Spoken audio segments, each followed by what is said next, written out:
Hi guys, welcome to episode 9 of Baby Over. Bhaskar से हाय. Hey guys! और भास्कर जी ने हमारे साथ बहुत बड़ा धोखा करा पिछले एपिसोड में. पिछला एपिसोड था आईपीएल के बारे में जिसमें हमने वो मोमेंट डिस्कस करा था जब ड्राविड ने अपनी टोपी फेंक दी थी. तो मैंने रिकॉर्डिंग के टाइम पे बोला था कि ड्राविड ने जैसी टोपी फेंकी, इतना अच्छा जेंटलमैन है वो कि उसने फेंकते उसको रियलाइज हुआ कि अरे अरे मुझसे ये क्या हो गया. वो उठाने गया बट भास्कर ने मुझे उस टाइम में बोला अंगद ऐसा कुछ नहीं हुआ था. And I trusted Bhaskar because Bhaskar तो बहुत बड़ा ड्राविड का फैन है, राजस्थान रॉयल का फैन है.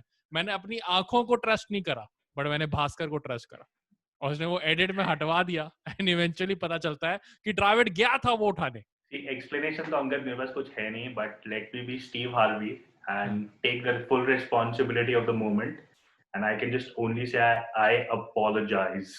एंड आज के एपिसोड में हम डिस्कस करने वाले हैं one of India's epic performance in world cup and it is not 2011, it is 2003. And actually just before 2003 तो इंडिया की परफॉर्मेंस बहुत बुरी थी. अपन ओडीआई में तो बुरा हाल था. वेस्ट इंडीज इंडिया आया था, वो वाला ओडीआई सीरीज हम 4-3 से हार गए, वहां हमारे बॉलर पिटे थे. फिर हम न्यूजीलैंड चले गए. न्यूजीलैंड में जहां बॉलिंग कंडीशन अच्छी थी तो बैट्समैन से रन ही नहीं बन रहे, वहां पे हम 5-2 हार गए. और 5-2 वाला था 7 मैच जो सीरीज थी, वो पहले तो हम 4-0 थे, पहले 4 मैच ही हार गए थे.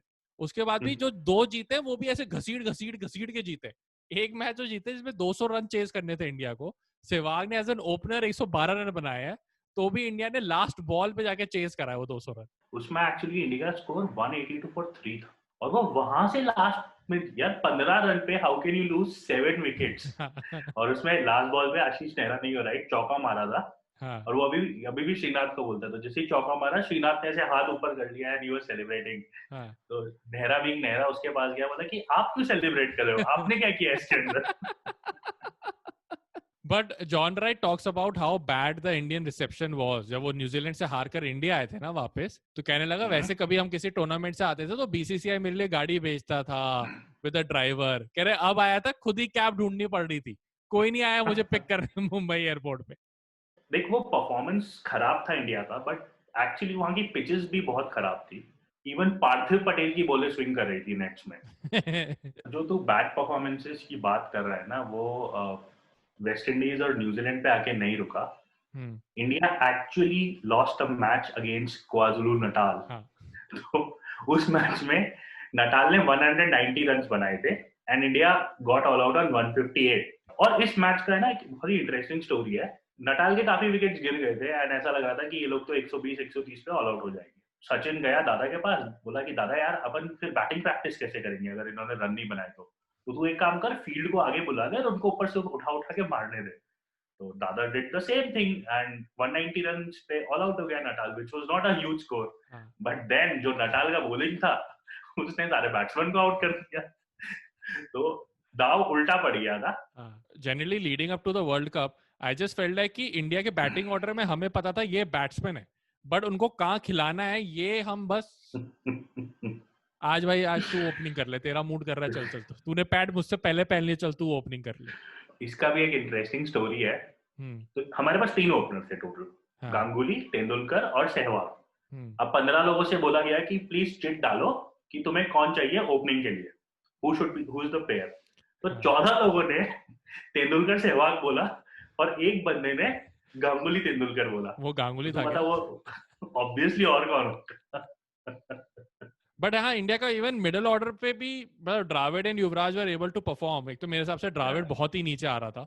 द्राविड ओडीआईज उस टाइम पे जो जिस तरह के खेले जाते थे, I don't think he was supposed to come at number 5. बट यार द्राविड का परफॉर्मेंस काफी अच्छा था इस पूरे टूर्नामेंट में. एंड ही मतलब सिर्फ परफॉर्मेंस ही नहीं, उसका रोल में परफॉर्मेंस बहुत अच्छा था. फिनिशर का रोल था उसका. एंड तू अगर देखेगा ना तो हर मैच में उसने रन मारे हैं यार.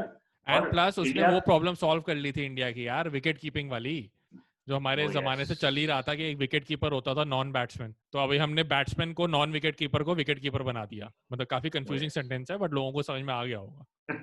मतलब ये नहीं बोल सकते कि वो कोई मेकशिफ्ट विकेट कीपर है.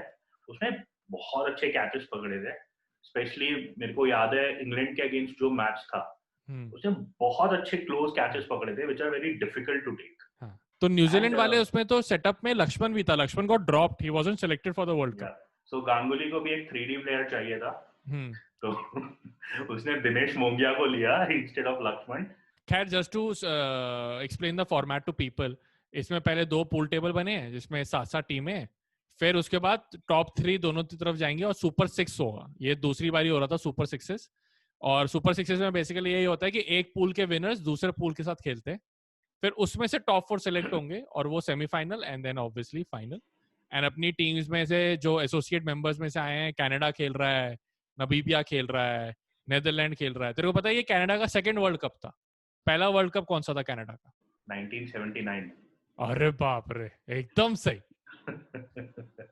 अपना वर्ल्ड कप स्टार्ट होने से पहले बाय द वे ये भी हो रहा था कि काफी टेंशन ही थी, क्योंकि कुछ मैच जो हैं वो जिम्बाब्वे और केन्या में हो रहे थे, और जिम्बाब्वे जाने से इंग्लैंड ने तो मना कर दिया कि हम तो नहीं खेलेंगे, पॉलिटिकल अनरेस्ट चल रहा है वहां पे। और न्यूजीलैंड ने केन्या से मना कर दिया था क्योंकि उन्होंने भी पॉलिटिकल अनरेस्ट का बोला था, लेकिन मैंने बहुत ढूंढा, मुझे नहीं मिला कि वहां पे क्या पॉलिटिकल अनरेस्ट चल रहा था। सिक्योरिटी रीजंस के कारण न्यूजीलैंड ने मना किया था, हाँ, पॉलिटिकल अनरेस्ट नहीं था। Okay.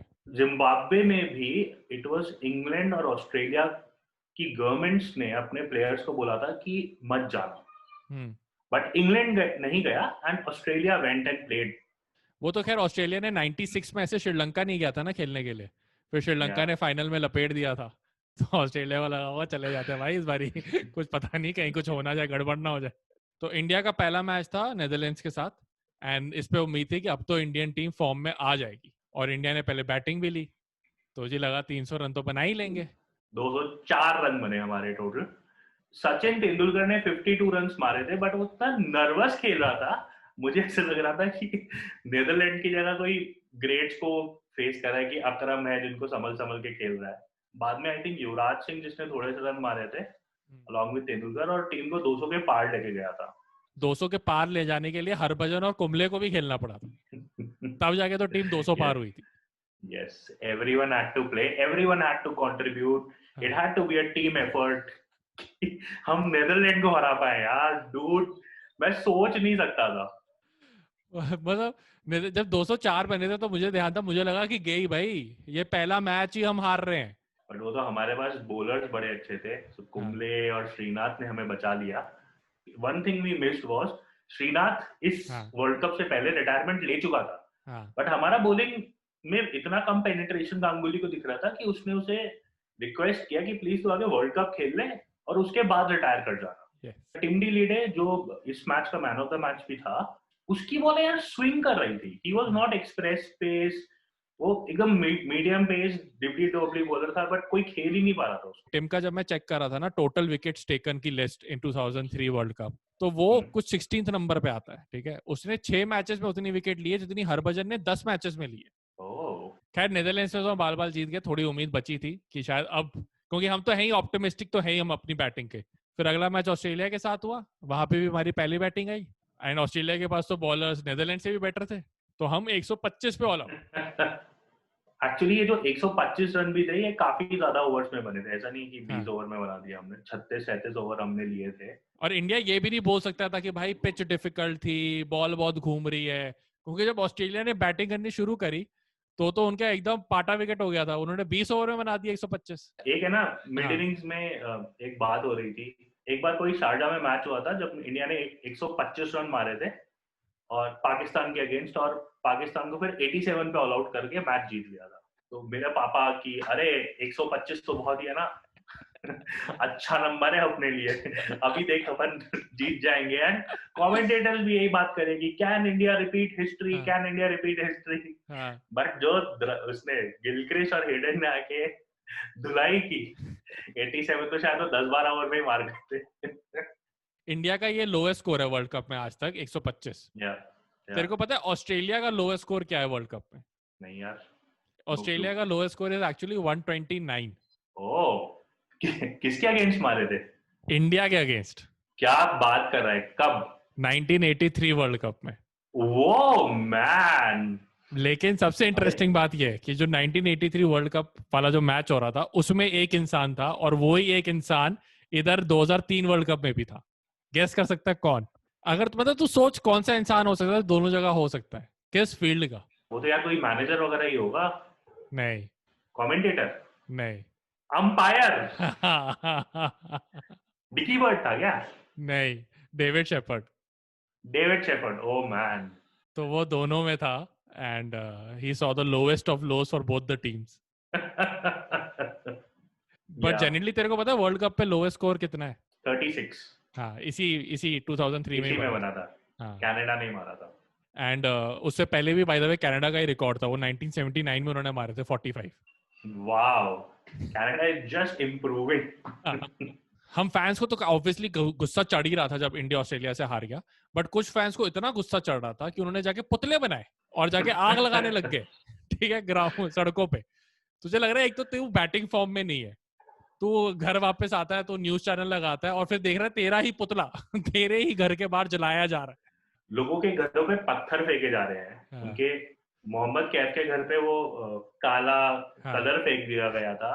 So that is something. अगर तुम हार्म करना स्टार्ट कर दोगे और फिर उसे बोलोगे कि नहीं क्रिकेट इमोशन है हमारा, ये है वो है, तो I don't understand it. And actually ना इन प्रोटेस्ट के बाद प्लेयर्स कमेंटेटर्स से गुस्सा हो गए थे कि यार आप लोग इतना ज्यादा बोलते हो और फिर उसको फैंस सुनते हैं कि जो उसका रिजल्ट है वो ये है. They are having a violent protest in front of our houses. 2-3 matches तक ढंग से बात नहीं की थी प्लेयर्स ने. ये बाय द वे अभी भी काफी होता ही रहता है. धोनी ऐसा हर्षा बोगले से गुस्सा था ही बेचारा. हर्षा बोगले का आईपीएल का कॉन्ट्रैक्ट चला गया 1 साल का. ऑस्ट्रेलिया के मैच के बाद काफी चेंजेस हुए इंडियन टीम में.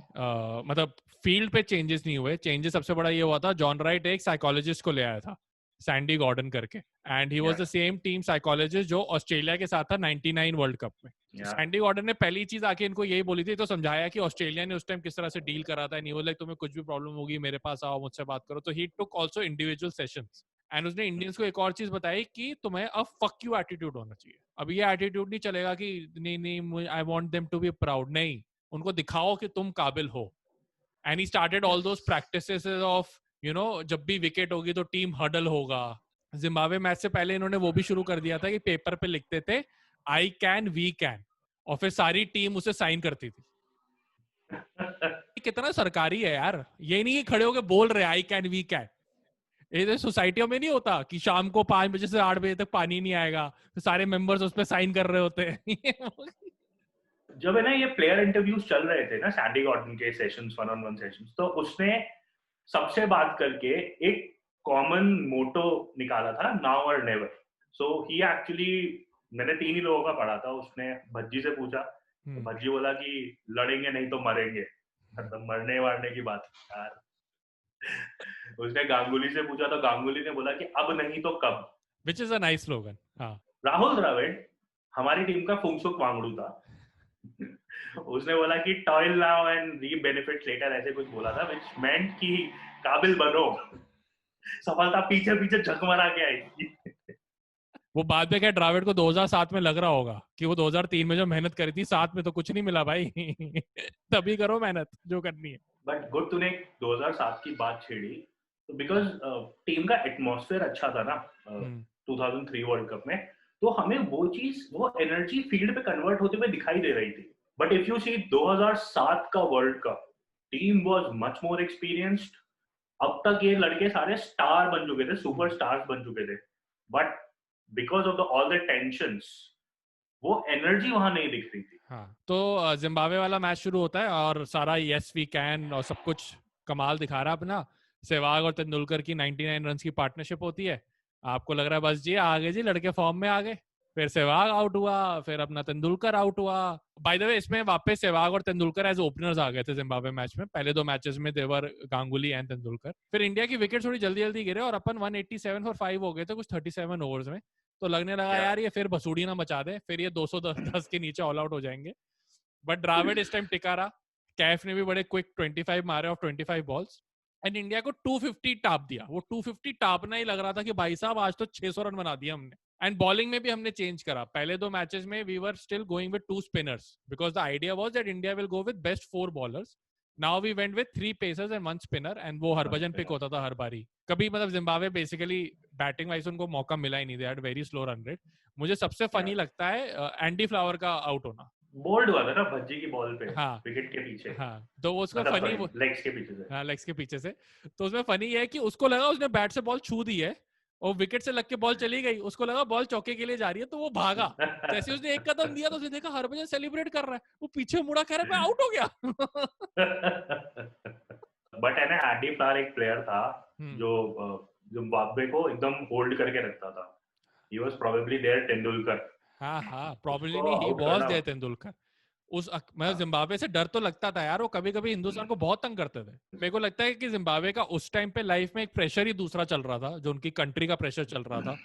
एंड जिसकी वजह जो पॉलिटिकल अनरेस्ट हम पहले भी बात कर रहे थे. इनफैक्ट जो पहला मैच हुआ था उसमें एंडी फ्लावर और हेनरी ओलोंगो, उन्होंने ब्लैक बैंड पहने थे, and it was a protest only by these two players saying this is death of democracy जो हमारी कंट्री में हो रहा है. एंडी फ्लावर का कोई फ्रेंड था जो उसे अपने फार्म पे लेके गया था, हाँ जहाँ पे वायलेंटली उसको सीज करने की कोशिश की गई थी. And he was like no no I need to protest. तो उसने जाके हेनरी ओलंगा से बात की कि सिर्फ तू और मैं करेंगे, one white and one black, so it will be the perfect balance. और वो लोग मैच में पहुंच गए कि हाँ हम प्रोटेस्ट करेंगे, बट उनके पास वो आर्म बैंड ही नहीं था. तो उन्होंने इंडक्शन टेप लिया और उससे बनाया. और उस मैच के जिस मैच में ये स्टार्ट हुआ था 22nd ओवर तक किसी को आइडिया भी नहीं था एक्सेप्ट फॉर ग्रांड फ्लावर, जो एंडी फ्लावर का भाई था, कि ऐसा कुछ होने वाला है. When he went out Andy flower, तो उसके हाथ पे वो ब्लैक इंडक्शन टेप देखी गई. जिम्बाब्वे क्रिकेट बोर्ड से भी वार्निंग मिला. They were like कि this is we are a political organization. ICC ने भी सेम बात बोली. तो they did not agree to withdraw the protest. But हाँ उन्होंने आर्म बैंड की जगह रिस्ट बैंड पहनना स्टार्ट कर दिया, which is like allowed, legal था. And Andy Flower and Henry Olongo both left Zimbabwe. Andy Flower तो फाइनली इंग्लैंड में उसको कोचिंग का मौका मिल गया, स्टिल कनेक्टेड विद क्रिकेट. तो हेनरी ओलोंगो ऑस्ट्रेलिया चला गया. लोगों को ध्यान होगा वीडियो आई थी of him singing on a reality show. And he has absolutely left cricket. वो वर्ल्ड कप के अलावा कोई मैचेस भी नहीं देखता है. He doesn't want to do coaching. वो मतलब उस सब का उसको इतना सेटबैक या झटका लगा that he decided to give up on cricket altogether. Andy Flower had done all the planning. He had a contract with Sussex. He had a contract with South Australia कि वो वहां जाके क्रिकेट खेलेगा. Okay. उसने पहले ही अपना retirement announce कर दिया था कि after 2003 world cup I will do this. Henry Olonga just आ गया. He happened to be a part of this protest. He said yes to Andy Flower. उसको ये लग रहा था कि ज्यादा से ज्यादा मुझे क्रिकेट खेलने से रोक दिया जाएगा, but I will still be able to survive in Zimbabwe, which did not happen. Robert Mugabe का जो गवर्नमेंट था उसने उस पे ट्रीजन का चार्ज लगाया था, which was taken out later. But वो बोलता है कि यार मेरी life took a complete U turn. उसकी गर्लफ्रेंड ने उसे ब्रेकअप कर दिया था इसके बाद. उसके बाद कुछ जॉब नहीं बचा था. He had just started playing cricket. He was the first black cricketer Zimbabwe का. उसके पास ना कोई बहुत ज्यादा सेविंग्स थी. तो he was like यार मैंने एक्चुअली ठीक से सोचा नहीं. I was very naive in taking this decision. Zimbabwe से तो हम जीत गए, बट फैंस को अभी भी वो कॉन्फिडेंस नहीं था टीम के साथ. बट खैर अगला मैच तो नमीबिया के साथ था, तो वहां कॉन्फिडेंस था हमें. एंड इंडिया ने वहां तो चलो भी परफॉर्म्ड, 311 रन मारे. एंड इन रिप्लाई नमीबिया ने सिर्फ 130 रन मारे. अपने पेसर्स उनको लपेट गए. अगला मैच हो रहा था अब इंग्लैंड के साथ. तो अब आए अपने दो सीरियस मैचेस, इंग्लैंड और पाकिस्तान. तो इंग्लैंड भी अपने पिछले 4 मैचेस में से 3 जीतता हुआ आया था, और जो वो एक हारा था वो जिम्बाब्वे वाला मैच था जो उन्होंने वॉक ओवर दिया था. तो इंग्लैंड को भी इंडिया से जीतने की जरूरत थी to reach the super sixes. तो इंग्लैंड ने माइंड गेम खेलनी शुरू कर दी. तो एंड्रू कैडिक ने पहले बोलना शुरू कर दिया कि हम तो चाहते हैं कि सचिन ओपन करे. हम चाहते नहीं कि सचिन 2 डाउन है. 2 डाउन में तो बॉल पुरानी हो जाएगी, सचिन खेल लेगा. हम नई बॉल फेंकेंगे और सचिन से खेली ही नहीं जाएगी. हम बाउंसर देंगे, वो खेल ही नहीं पाएगा. सचिन क्या मतलब ठीक है अच्छा बैट्समैन है, बट हर टीम में अच्छा बैट्समैन है. अगर इंडिया के पास सचिन है तो हमारे पास माइकल वॉग है. एंड माइकल वॉग वाज लाइक मैं मेरे को कहां से ले आए तो बीच में, मुझे क्यों कंपेयर कर रहे हो. ये है ना इंग्लैंड टीम की खास आदत है. हाँ. कि वो बीच में है ना किसी और को ले आते हैं. हाँ. जैसे एंड्रू फ्लिंटॉफ ब्रॉड को ले आया. हाँ. ये माइकल वॉन को ले आया, Andy Caddick. But Sachin was the guy जिसने कुछ भी नहीं बोला बिफोर द मैच. उसने ग्राउंड पे पेला उन लोगों को. यू वुड रिमेम्बर वो एंडी कैडिक की बॉल पे जो पुल करके छक्का मारा था. पुल था, हुक था, जो भी था, but that was the best shot, dude. And हुआ क्या था उससे पहले वाले ओवर में ना, सहवाग ने एंडरसन को एक ओवर में 16 रन मारे थे. एंड कैडिक की दूसरी बॉल पे तेंदुलकर ने चौका मार दिया था. तो अचानक से इंग्लैंड के अगेंस्ट बहुत रन पड़ गए थे. एंड तेंदुलकर ने प्रेडिक्ट कर लिया था कि ये शॉट करने वाला है बॉल को. तो वो ऑलरेडी प्रिपेयर्ड था। जब सचिन ने कैडिक को छक्का मारा तो कमेंट्री कौन कर रहा था? Ravi Shastri. By default it has to be Ravi Shastri, it can not be anyone else. It was Ravi Shastri and Tony Greig. Tony Greig बोलता है it has gone in the trees. But वही है, बाद में हमारा एक कोलैप्स तो होना ही होता है। हाँ. तो इसमें इस मैच में और आगे के कई मैचेस में एक बहुत इंपॉर्टेंट आदमी था, दिनेश मोंगिया। उसका एकदम सेट काम था कि जितना भी मोमेंटम सहवाग और तेंदुलकर ने दिया है ना, तुझे आके वो ले लेना है। अपने मैच में यार उस आदमी ने 30 रन 70 बॉल पे बना रहा है, 40 रन 80 बॉल पे बना रहा है, आउट भी नहीं होता, रन भी नहीं बनाता। उसके बाद बेचारे राहुल द्रविड़ और युवराज सिंह को आके थोड़ा बहुत एंड में रिपेयर वर्क करना पड़ता था और टीम को एक रेस्पेक्टेबल पोजीशन तक ले जाना होता था। एंड हाँ, मतलब द्रविड़ और युवराज ने टीम को लेके गए एंड 250 रन बनाए थे इंडिया ने 9 विकेट पे। लास्ट ओवर में 4 विकेट हमने गिरवाए थे। हाँ. लगातार 4 बॉल पे। हैट्रिक नहीं दी थी हमने कैडिक को, बट हाँ बिल्कुल नहीं। भज्जी ने बोला कि मैं रन आउट हो जाऊंगा लेकिन मैं हैट्रिक नहीं दूंगा। शॉट। सचिन का ये 6 बैटिंग में सबको याद है, बट बॉलिंग में it was someone else. It was Nehra ji, जो हमें याद है अच्छे से। नेहरा को चोट लगी हुई थी before this match and he was very doubtful कि वो खेल पाएगा या नहीं खेल पाएगा। बट वो, जैसे गांगुली बोलता है, वो बहुत ज्यादा ईगर था खेलने के लिए हर मैच को। जब उससे जाके गांगुली ने पूछा कि खेलेगा, बोला हाँ दादा मैं खेलूंगा, मैं फिट हो जाऊंगा। वो बहुत अच्छा स्विंग करा रहा था at a very very good pace and he took 6 wickets for 23 runs. England को उसने डिस्ट्रॉय कर दिया था लिटरली। अरे उसका अगर तू बॉल देखेगा ना, सारी पिच कहाँ हो रही थी, तो लिटरली सेम ही स्पॉट पे पिच होके वो दोनों तरफ स्विंग करवा रहा था उसको। he used to come as the first change bowler। तो पहले 10 ओवर में आपको फिर भी काफी स्विंग मिल रही है। तो Srinath and Zaheer also took I think 3 wickets before he came in and then he took the next 6 wickets। And एक बॉल थी जो उसने 149 की स्पीड से डाली थी इन दिस मैच। तो वो इंडिया की उस समय तक की फास्टेस्ट बॉल थी। और मैं आई स्टिल रिमेम्बर, सुबह जब मैंने न्यूज़पेपर उठा के देखा तो एकदम पगला गए थे न्यूज़ वाले। We have got our Shoaib Akhtar, Nehra is bowling at 149, ये वो। बट तेरे को पता है इस टूर्नामेंट में फास्टेस्ट बॉल कौन सी थी? शोएब अख्तर।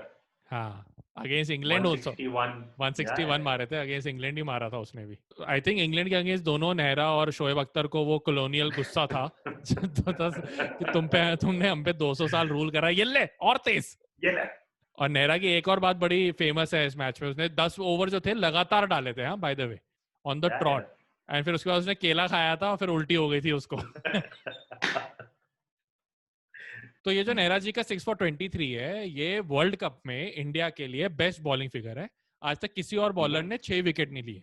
5 काफियों ने लिए है, 4 काफियों ने लिए है।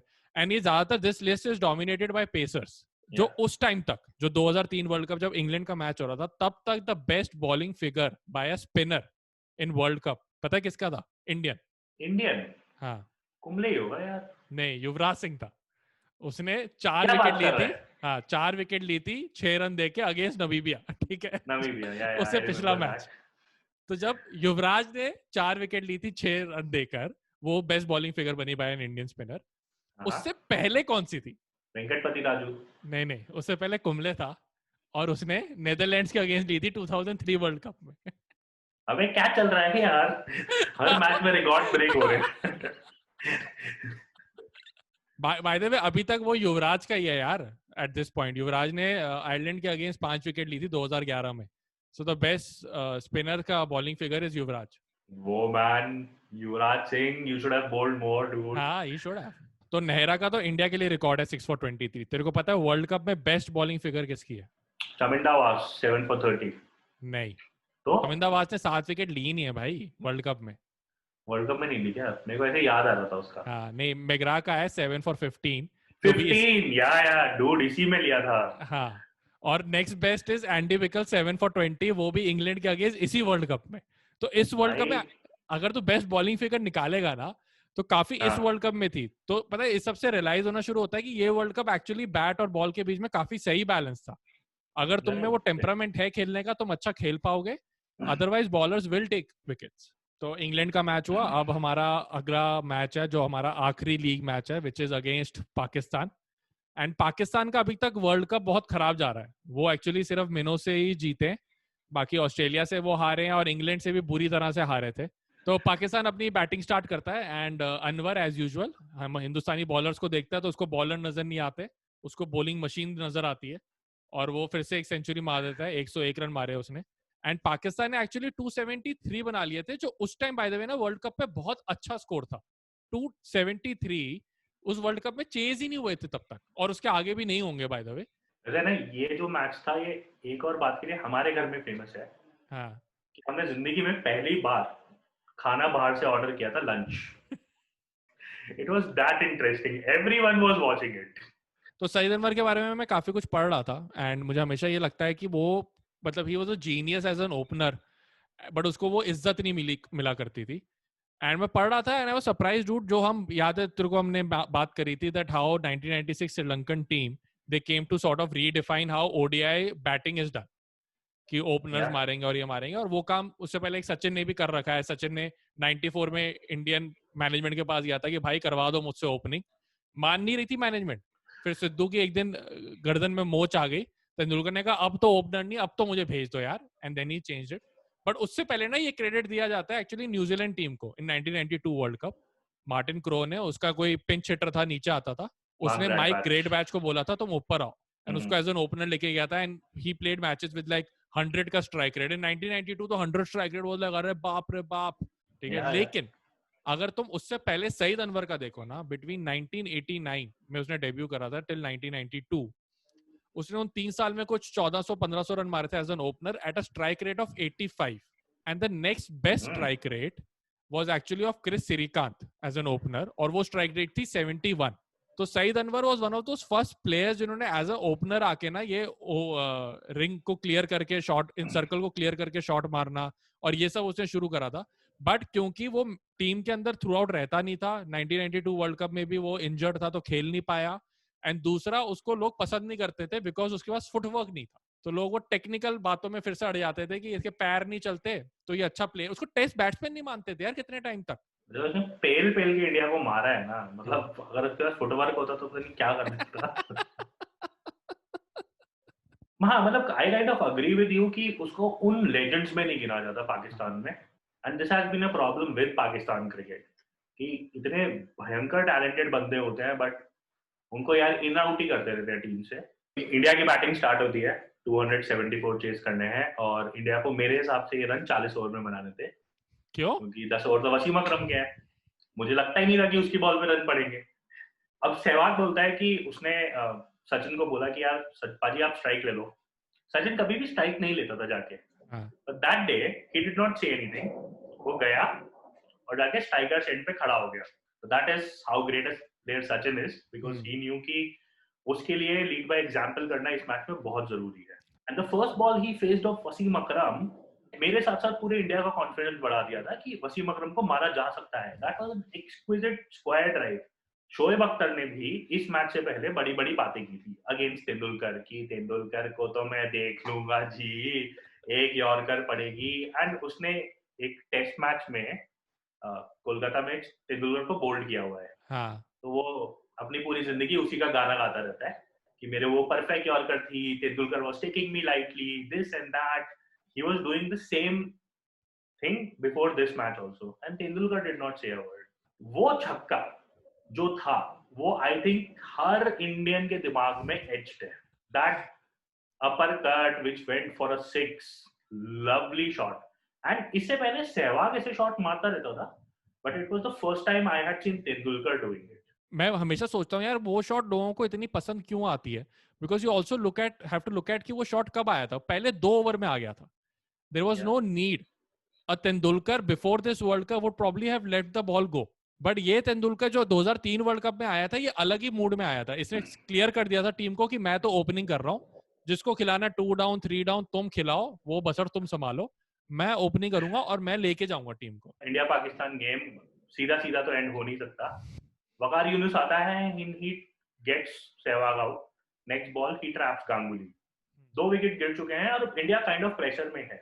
बट इवन जब तक गांगुली आउट हुआ था ना, तब भी इंडिया के 15 ओवर में कुछ 120 थे आई थिंक, फिर 20 ओवर में 140 हुए थे. तो तुम देख रहे थे तो फिर भी वो 8 की एवरेज 7 की एवरेज इंडिया मेंटेन कर रहा था. Yes, because Tendulkar amazing form में था. He scored 98 runs of 75 balls. हाँ, 130 की स्ट्राइक रेट. 130 का स्ट्राइक रेट 2003 में was like 200 आज का. हाँ. एंड इस मैच में तेंदुलकर का एक कैच अब्दुल रजाक ने छोड़ा था off I think Wasim Akram. So I don't know कि स्टीव वॉ ने हर्षल गिफ्ट को बोला था या नहीं बोला था कि ये drop the world cup, but definitely Akram ने रजाक को बोला था कि तूने भाई मैच छोड़ दिया. नहीं, बाय द वे ये क्लैरिफाई हो गया है. हर्षल गिब्स ने भी बोला है कि मैंने कभी नहीं सुना था स्टीव वॉक को बोलते हुए drop the world cup. Steve Waugh ने बोला मैंने भी कभी ऐसा कुछ नहीं बोला था. ये अगले दिन की हेडलाइन थी, but quite a creative headline. I wish मैंने ऐसा कुछ बोला होता. वो सही बात है, गिब्स तो तुम्हारा दोस्त है अब ना.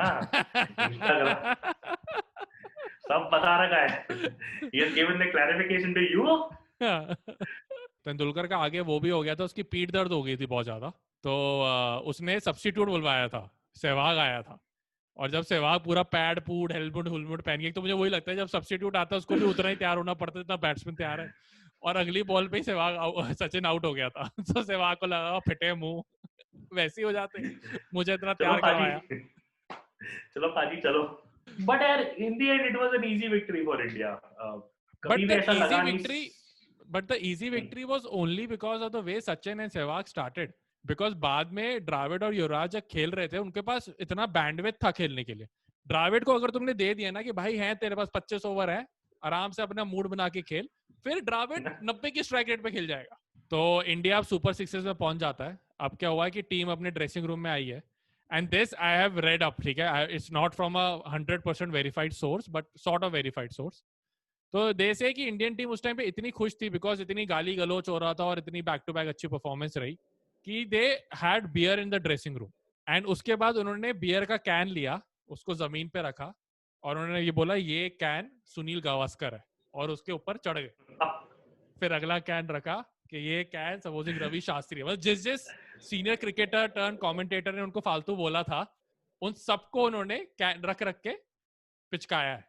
यार ये तो गलत किया यार. शास्त्री जी को तो साथ बुला लेना चाहिए था. ऐसे नहीं करना चाहिए था ना. गांगुली बड़ी बात नहीं हो सकता शास्त्री के रूम से बियर मिली होगी. और जब सचिन ने शोएब अख्तर को छक्का मारा था तब कमेंट्री में कौन था? गुरुदेव Shastri ji. Who else, dude? Who else? How is this possible? How the fuck is this possible?